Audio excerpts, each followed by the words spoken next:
Won't let go till you bless me. Won't let go till you bless me. Wrestling with the angel of God. I'm wrestling with the angel of God. I'm wrestling with the angel of God. I'm wrestling with the angel of God. I'm wrestling, I won't let go till you bless me. Won't let go till you bless me. Won't let go till you bless me. She, Namaste, won't let go till you bless me. Won't let go till you bless me. Won't let go till you bless me. Won't let go till you bless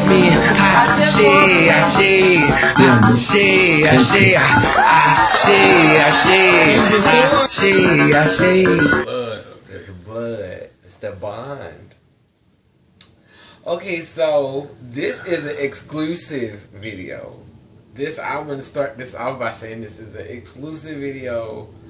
I never really did a video with like one of my male relatives. So this will be my closest male relative. This is my first cousin. His daddy and my mama is brother and sister. What's up, y'all? So this is my cousin Kevin. Yeah. Okay, so I'm in Atlanta right now. And why am I in Atlanta, Kevin? You're in Atlanta for my wedding. Me and Stephanie. Kevin is getting married tomorrow. And this is the night before. And so he's getting married tomorrow.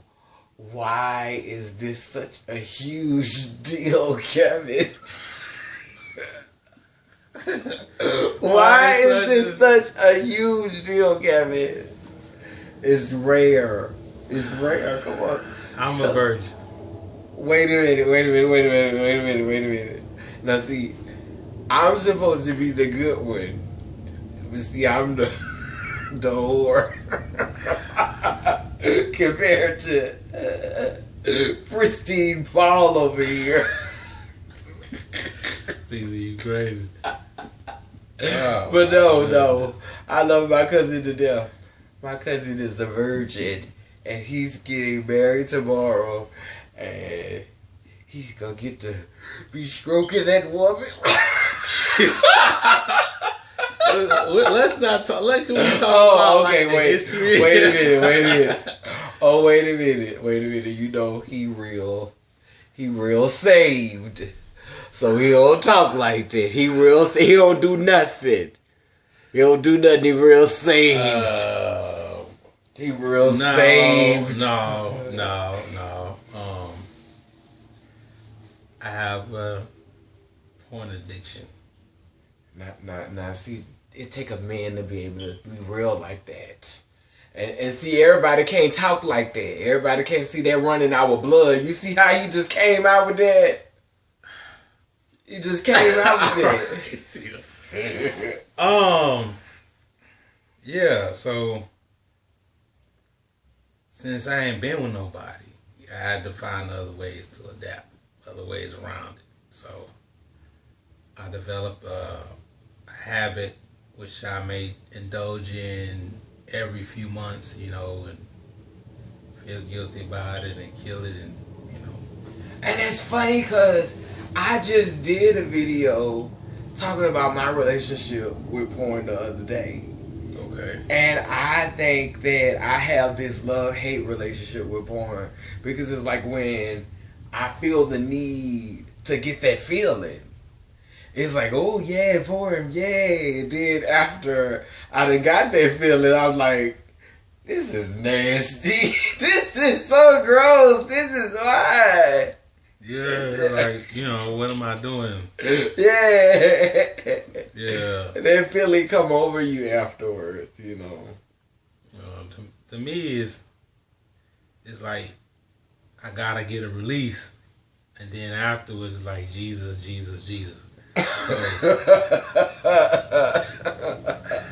But it's human nature. And why don't people... Now, another thing Kevin haven't brought up yet is that Kevin is gonna be a what? What are you about to pursue? You're about to pursue... I'm gonna go... I'm gonna join I think it's a seminary. Because you have a calling. Yeah, calling to preach. Now, this doesn't surprise me, and it should surprise y'all. But our great-great-grandfather was a preacher. Did you know that? I think Mama told me that. I was asking about the family tree, and, you know, we had preachers in our family before. So, it doesn't... Who was his name? I don't know, but she told me it was our great-great-grandfather. He was I wonder if it was on the Indian side, or was it on the real black people's side? The Indian side? Yeah, Lucille. You don't remember Lucy Bristol? The red woman with the gray streak in the middle of her head that lived down the street in the house on the corner. Mm-mm. With the plum trees and stuff in the yard, and the fig trees. You don't remember that? No. Oh, I went over wait a minute. How old you is? 32. 32. So I'm 6 years older than you. Yay, you wasn't born then. Cause by the time you would have remembered it, you wouldn't have been nothing but like four. Like when by all the time when all that stuff started going down with the family, and Muddy and them had passed. You was a baby when Muddy passed. Medea? Yeah, Muddy. That was her name, Muddy. Muddy was something else. The women in our family so strong. I remember one time, I think I told this story before, but one time Mama, Sweet, and I call her Mama sometimes because she adopted me, but the rest of the grandchildren call her Sweet. Mm-hmm. So, her and Cedric was in the bathroom fighting, and I jumped on the phone. Wait, she was married to Sid, right? Yeah. So her and Cedric was in the bathroom fighting. So I jumped on the phone, and I called down the street. I was calling Grandpa to come down the street. R.T. Bristol. I was calling him to come down the street and get Cedric. He ain't come down the street. Muddy came down the street. Muddy had on a long white nightgown. Muddy had a double-barrel shotgun in her hair. She had this long, black, wavy hair that came down the hill with the little salt and pepper streaks in the top. She looked like full-blood Indian. Her mama was full-blood. So she was mixed with something, but her mama was full-blood. So she came down the street. Her hair was blowing in the wind. That nightgown was blowing in the wind. She stood out there in that front yard. She cocked that double-barrel shotgun like that. She mean business. She cocked that double-barrel shotgun. And Cedric was scared as hell. Cedric was scared. And Mama came outside. Cedric had a bloody nose. Mama had to give Cedric a bloody nose. Mama said, "You ain't have to come down here, Mama. I got this."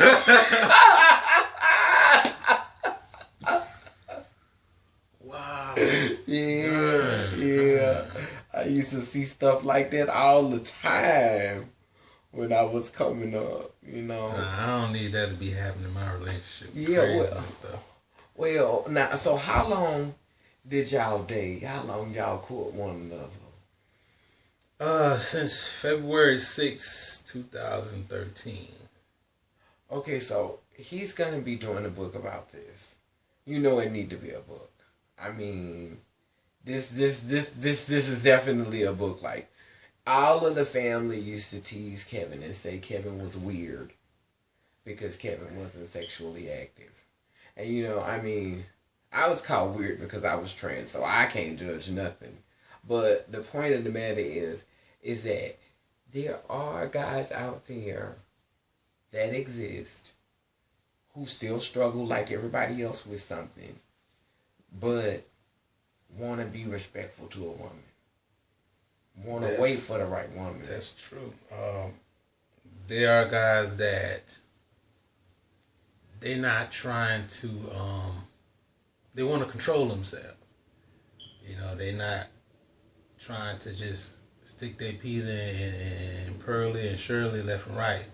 You know, so they're trying to control themselves, and it is a struggle. They looking for something deeper with a woman, not just what's on the surface. Hey, baby, how you doing? You so fine. I like what you got on top and bottom. So, they trying to look past the beauty and see, you know, what's on the inside, and they want something deeper. I wouldn't say that they want to get married or anything, but they are looking for a more serious relationship, not just sex. If it's just about sex, guess what? They might just hit it one time and leave you alone. So let me ask you a question. Cause you never had any. Do you think you gonna get that? And you gonna say, damn, this stuff feel good. And I wanna try a different guy. And another different guy. And another different guy. Hey, I think I'll try them all. You think you gonna give that? You praying about it. It's by faith, you know. You got your mind stayed on Jesus. Yeah, it's about faith, you know. Like I feel like I'm certain that God chose her for me. Amen. You know, I'm certain that God. So I feel like if you with one woman, if you in this one relationship, come on, right, you gonna have issues. Speak you gonna have problems. Over your life. Speak it. Prophesy. No matter who you with, you gonna have problems. Mm-hmm. All right. So it don't make no sense to go into a relationship and be like, but now I want to look for something else, because you still got to start all over. You got to go through the whole thing. But I believe in any marriage or any serious long-term relationship, you have to believe that you the one. Speak over. You have to believe that you the one. You have to believe that she's the one, and she got to believe that she's the one. Mm-hmm. You know, or else it's not gonna last. So, and you gonna have to do your internal battles. You know what I'm saying? You gonna have to do everybody got to do it. Whether you sleeping around or not, you gonna have to do it. But when the dust settles, when the fog clears, when the mist dissipates, hopefully both parties will still be standing there ready to work on it another day. You know, that's the greatest thing that you could actually hope for. Like, you know, just like, you're gonna argue. I think the most horrible things are to go to bed angry with one another. Like to try not to never do that. Try not to never go to bed angry with one another. And just be able to love each other where each other at. You know what I'm saying? Don't try to change the person, but be able to love them where they at. Let them be themselves. That's right. Let them. Oh my God! Don't try to. Let me talk. Can I talk about something? Men, just because you claim to be the head, or society says you're supposed to be the head, that don't mean you deserve to be. Okay? That don't mean you deserve to be the head. All right? Because if you the head and you leading her, where you leading her to? What you doing? What you trying to do?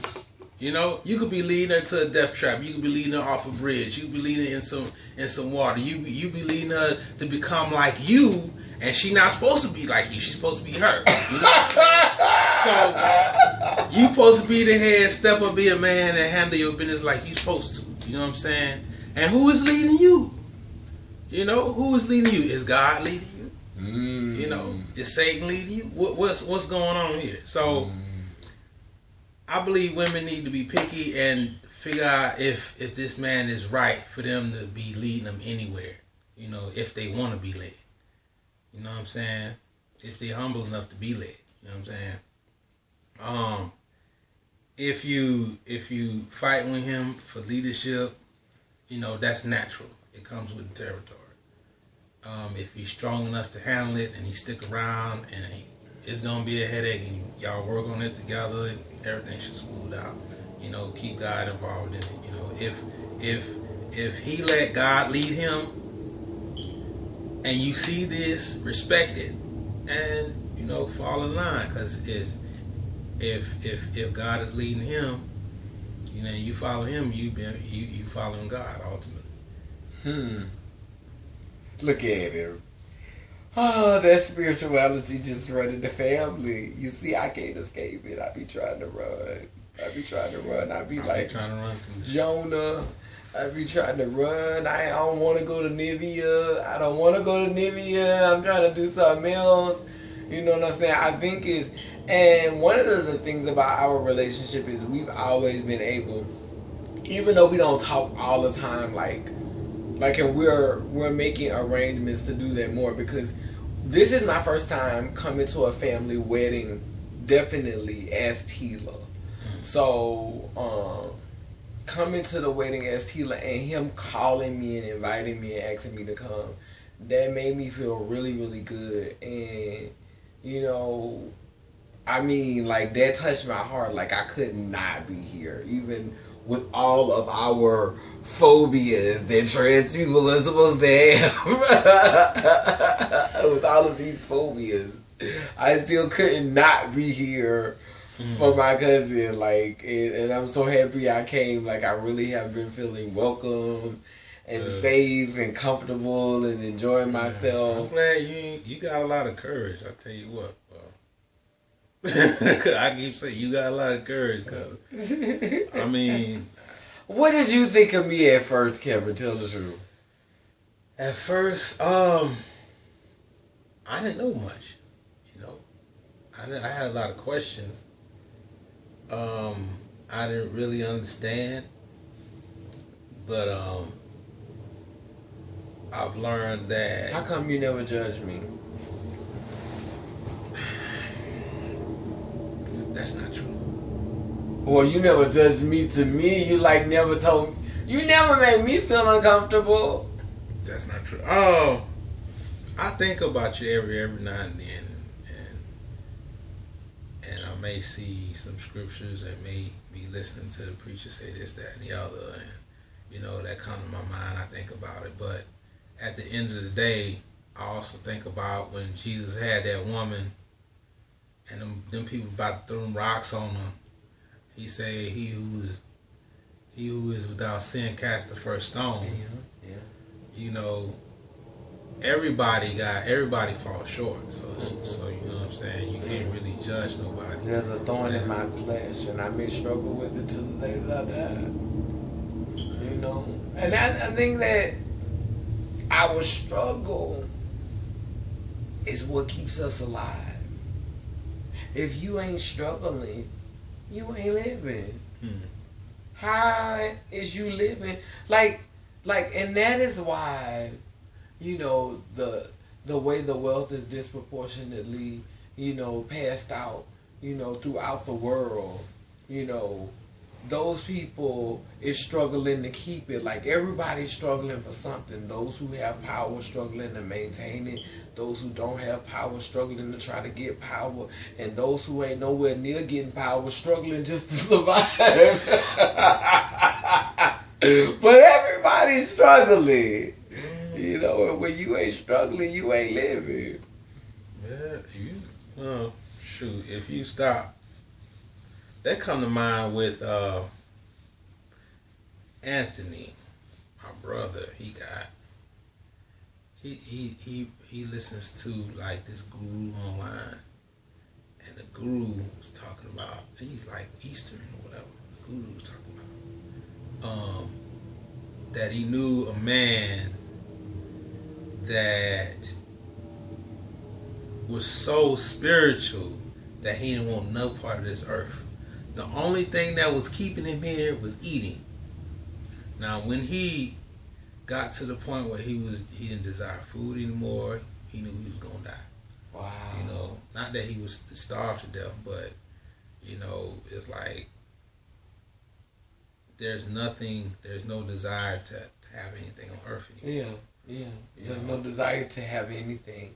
Yeah. And I know that feeling sometimes, to feel like that. Like when you done seen so much, like when you done look behind that curtain at Oz and you done seen that the Wiz just really wasn't so wonderful, you know, when you find that out. But before I got into this, we was having a conversation. And I was telling y'all, me and him always have had this type of relationship for some reason where we could just talk about buku personal shit. Now, I was really surprised, buku personal stuff. I have to keep it PG for Kevin, because Kevin is a real true Christian, and he really lives by it. He really lives by it. He's not a judging person. Be yourself. But he does like to shape the energy in his environment. And I can't even get mad because I'm the same way. It's just different being around somebody who is more aggressive with it than I am. And it's so subtle, but still aggressive. Yeah. All right. Yeah, but I mean, it's not a bad thing. It's not a bad thing. I think it keeps the energy good around. I think it sets a standard. I totally agree with it. Like, I don't have a problem with it at all.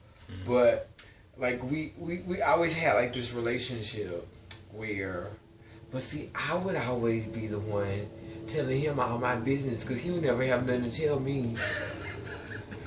Well, I ain't really like, except the porn thing. That's the only thing. Like, I'm the one with the juicy stories.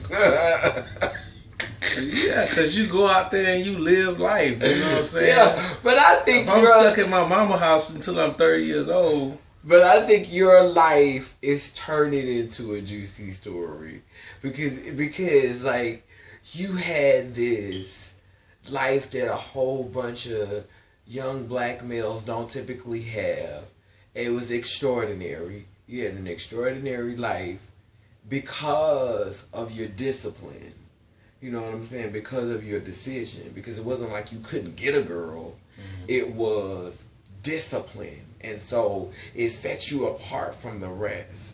And so however your story turns out, you always know what you were first. So whenever you start to feel like life is becoming a bit too much, you can say, look at the standard that I set for myself. If I can do that, I can do this. And if I could do this, I could do this. And if I could do this, I could do that. You know. So that's an amazing standard that you set for yourself. You know. That was and nobody can hate on that discipline. Okay, let me talk about standards. That standard I set is like, it was under delusion that this will make me a great person. You know, it's under this delusion, and it doesn't. I'm gonna be real with you, and that you're gonna have a problem like everybody else. I mean, yeah, and it's like, it doesn't matter. So if my virginity don't even matter, you know, I mean, But you gave yourself up. And you know, I can relate to that because I do that. Like, I do that. Like, I'm gonna keep it real right now. One of the things that I do is, you can't tempt me with bullshit. With bull stuff. You can't tempt me like that. I mean, for real. Like, you have to come at me with something that I desire. Like, it has to be something that really, really make me say, you know, you can't just throw me a bone. And I try not to put myself in situations where I'm desperate and you can play on me like that.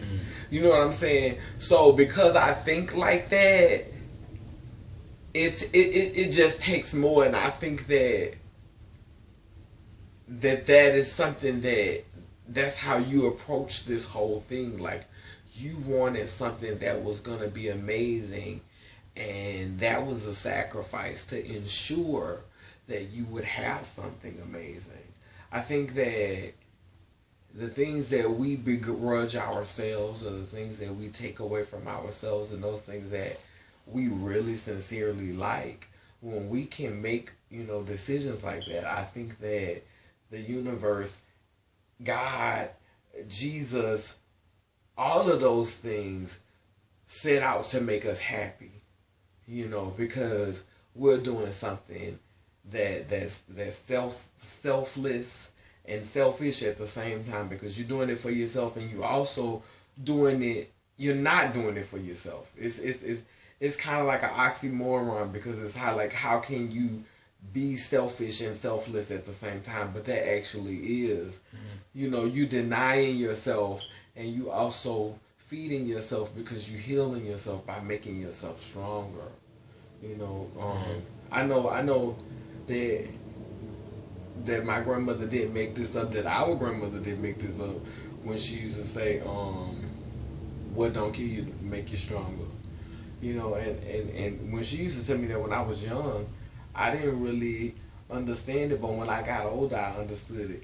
Because a lot of things that I went through that hurt me and that were traumatic for me, I look back on them now, and I can say, it's the best thing that ever happened to me. Honestly and truly, like, I would never think that I would be able to say some of the things that I have endured in my life are the best things that ever happened to me, because they helped me to see my life through another person's eyes who was going through the things. Like, I was able to really see and speak to it. Like, I can speak to so many different things now. And you can relate to other people. Yeah, and the crazy thing was, my favorite character in the Bible when I was little, because Sweet first handed me the Bible when I was 6 years old, started teaching me how to read it. And my favorite character, my first favorite character, because I had so many of them, I don't know why, I was attracted to the men, because they were so dominant in the Bible. Because the Bible, dominantly tells stories of men. So I was infatuated with Solomon, because Solomon was so wise. So I used to get on my knees every night when I was 6 years old. And I didn't ask God to make me be able to fly. I didn't ask God to give me no type of special superpowers. I didn't ask God to help me be the president of the United States. So if I asked God to give me wisdom. That's what I prayed and asked God every night for when I was 6 years old. And when I look back on that prayer, I say to myself now, if I had known what I was going to have to go through to get what I prayed for at 6 years old, I would have reprayed that prayer.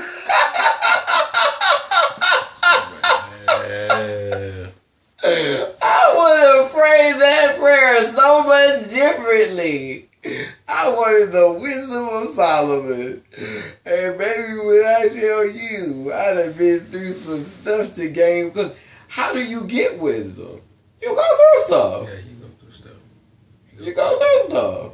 Like, and I'm telling you, like, I was a 6-year-old child.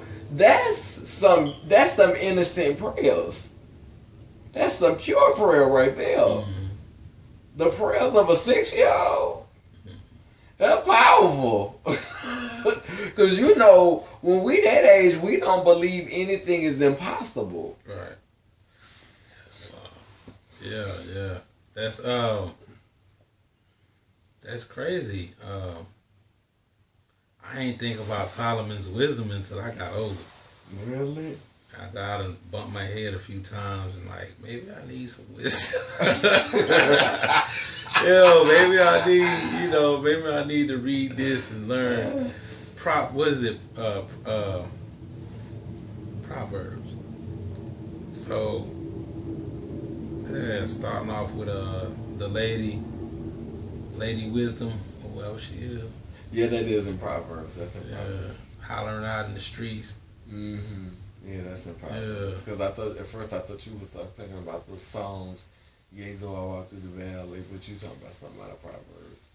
Yeah. Because Proverbs is the part of the Bible where they give you like those what those phrases that you could use with your life, like the little quotes and stuff. It's a lot of little quotes and stuff in Proverbs.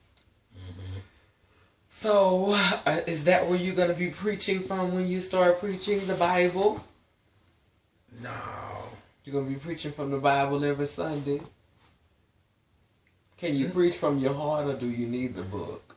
You need the book. You need the book as guidance, of course. But if the book was to somehow disappear and church was supposed to go on, would you be able to preach without the book? I don't know if you can continue to preach without the book and stay on track, like and be able to relate spirituality to other people if they haven't experienced anything. You know, you can't really. It's hard to convert somebody over if you don't have the word with you. So you want to convert people? Of course, that's what you're supposed to do. Convert them to Christianity? To convert them to having a relationship with God. Oh, if it makes them more of a person, more of a loving person, you know. And but you're not trying to force God on anybody. No, you're not trying to hit them over the head with the Bible. You can't. You're not telling them, if you don't follow Jesus, you're gonna go to hell. If you don't follow Jesus, you're gonna burn in hell. Are you gonna be telling them that, cousin? Well, I want to know what you're gonna tell them. Right here in front of y'all, getting a live exclusive. Y'all getting a live exclusive. When you preach at your church and people say, I don't believe in Jesus, but I'm a good person. I helps everybody. I treats everybody right. I ain't never cursed nobody. I ain't never shot nobody. I ain't never done nothing wrong. I just don't believe in Jesus. I believe in Buddha. I just don't believe in Jesus. I believe in Allah. I just don't believe in Jesus. I believe in Jehovah. I'm a Jehovah's Witness. Are you going to tell them? Well, I'm going to tell them what I've been through. Going to hell? No. I'm going to tell them what I've been through. Mm-hmm. This is my experience. Mm-hmm. And based off of that, this is why I follow the Lord. Okay? And this is what the Bible says, blah, blah, blah, blah, blah.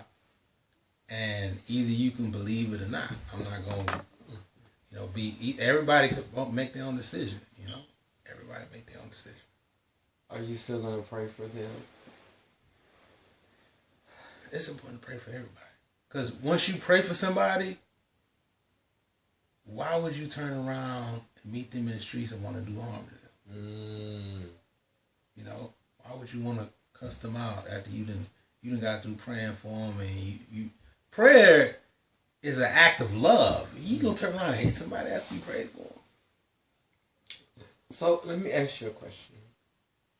Okay, so I think that altruism, when you can risk your life for somebody, or when you're willing to die for something that you believe in, do you believe that Christians should be altruistic? Do you believe that that there should be more Christian people who are willing to lay down their life for the things that they believe in, to follow through? Like, I'm not saying start a cult and drink some Kool-Aid. That's not what I'm saying. I'm saying, but if you're going to be a Christian, don't just be the type of Christian that sang a real, real beautiful song and wear a real, real beautiful outfit and have a real, real beautiful church, but you ain't doing no real, real, real, real, real missionary work. Like, I don't care how big your church is and how many members you got. You should never get too big to be grassroots. Like, I think that you should never get too big that you can't go back in community and do things within community and be seen like ministers who are making tons of money. And I'm not gonna call out any names because I know that this is something that's important to you, and I totally support you because I don't believe that you are gonna be a bad preacher. I believe you're gonna be a good preacher. But I'm just saying that I think that you never need to lose that. Like if you get to the point to where you can't go back in the hood no more, where you can't even be out there because somebody want to rob you or do harm to you or something, then I just think that they have to do with some of your seeds as well, with some of the seeds that you sow. Can't be back out in the hood no more. You can't, if you can't, You're scared to go I in mean, the like, hood. if you get to a certain level,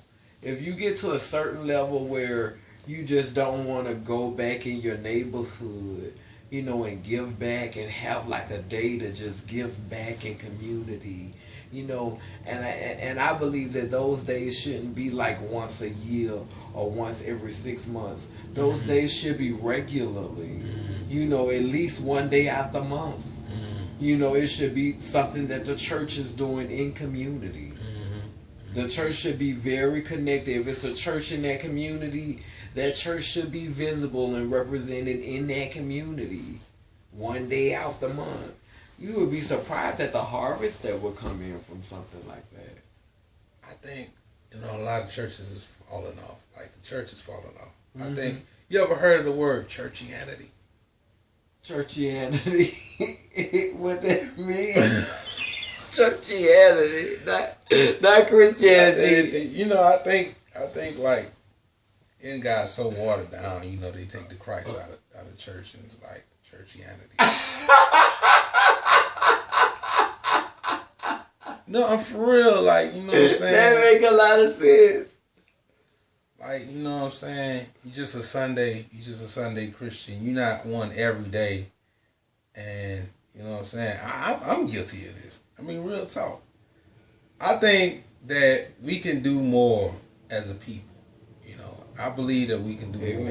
And I think it got to the point where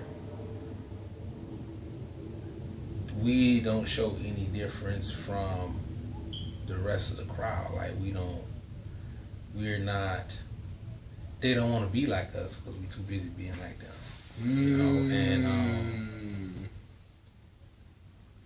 well, I think we have talked a lot. This is not going to be our last video, but this is definitely going to be the first video. We've been going 35 minutes, and I don't want this camera to run out of space before I get a chance to wrap up the video.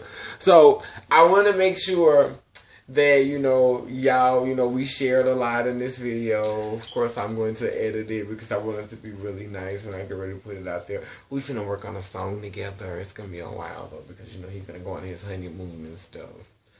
We need to start though. Yeah. Like just the first step, one song. Just get started. But I love my cousin.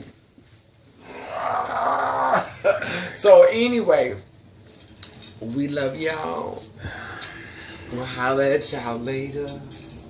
Legacy, love over money, deuces.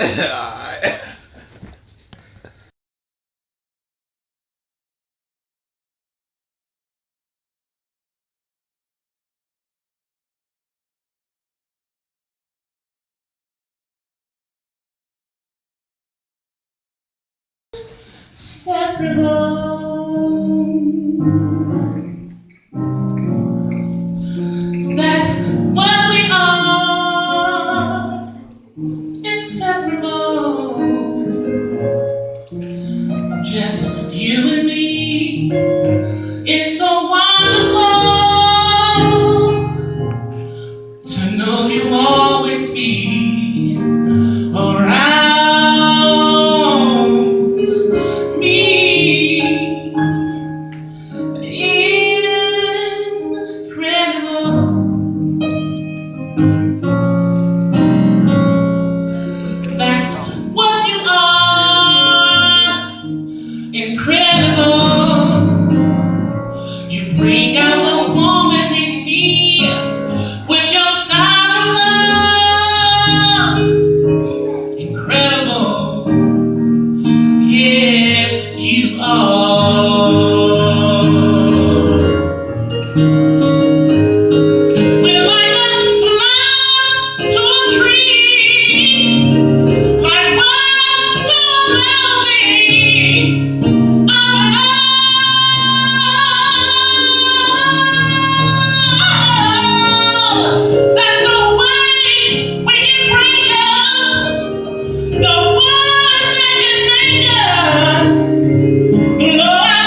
Love over money. And don't forget the Has Project, December 19th. We coming together to create change in the community. New legacy, love over money. Won't let go till you bless me. Won't let go till you bless me. Wrestling with the angel of God. I'm wrestling with the angel of God. I'm wrestling with the angel of God. I'm wrestling with the angel of God. I'm wrestling, I won't let go till you bless me. Won't let go till you bless me. Won't let go till you bless me. She, Namaste, won't let go till you bless me. Won't let go till you bless me. Won't let go till you bless me. Won't let go till you bless me.